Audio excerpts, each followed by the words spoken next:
पुतली की कहानी। चार मित्र थे, उनमें से एक हाथी था, एक दर्जी था, एक सुनार था और एक था ब्राह्मण। चारों ने परदेश में जाकर धन कमाने की सोची और एक दिन ठीक मुहूर्त देखकर अपने गांव से रवाना हो गए। चलते चलते शाम हो गई तो एक कुएं के पास रात बासे के लिए ठहर गए। सबने भोजन किया, फिर सोने की तैयारी करने लगे। सुनार के पास सोना था, इसलिए उसने कहा, भाइयों, सबका एक साथ सो जाना ठीक नहीं होगा। दर्जी ने कहा, हाँ भाई, तुम ठीक कहते हो, हम सबको बारी बारी से पहरे पर जागना चाहिए। तो ब्राह्मण ने सबके पहरे का समय निश्चित किया। पहरे पर सबसे पहले हाथी की बारी आई। वह जागने का प्रयत्न करने लगा, किंतु थकावट के कारण उसको नींद आने लग गई। उसने सोचा कुछ काम करना चाहिए। हाथी ने एक लकड़ी का टुकड़ा निकाला, औजार निकाले और पुतली बनाने लगा और फिर दर्जी को जगाकर सो गया। दर्जी ने देखा पुतली तो बहुत सुंदर बनी है। उसने रंग बिरंगे कपड़े निकाले, पुतली का नाप लिया, फिर सीने लग गया। अपने पहरे के समय उसने पुतली के लिए अच्छी सी चोली और घेरदार घाघरा तैयार किया। साड़ी के नाप की चुंदरी का कपड़ा लिया, पुतली के सभी कपड़े पहनाकर उड़ाकर खड़ी कर दी। फिर आधी रात के बाद सुनार आया। वह सोना निकालकर गहने बनाने लगा। धीरे धीरे उसने बोरला, झेला, कर्णफूल, नथ, हंसली, हार, चूड़ियाँ, पायल सभी गहने बना दिए और पुतली को पहना दिया। पुतली गहने कपड़ों में बहुत सुंदर दिखने लगी। अंत में ब्राह्मण की बारी आई।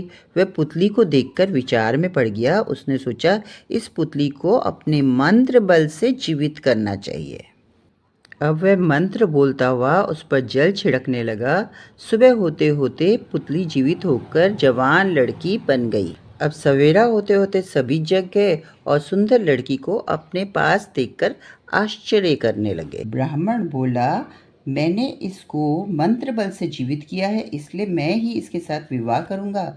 हाथी बोला, वाह जी, यह कैसे हो सकता है?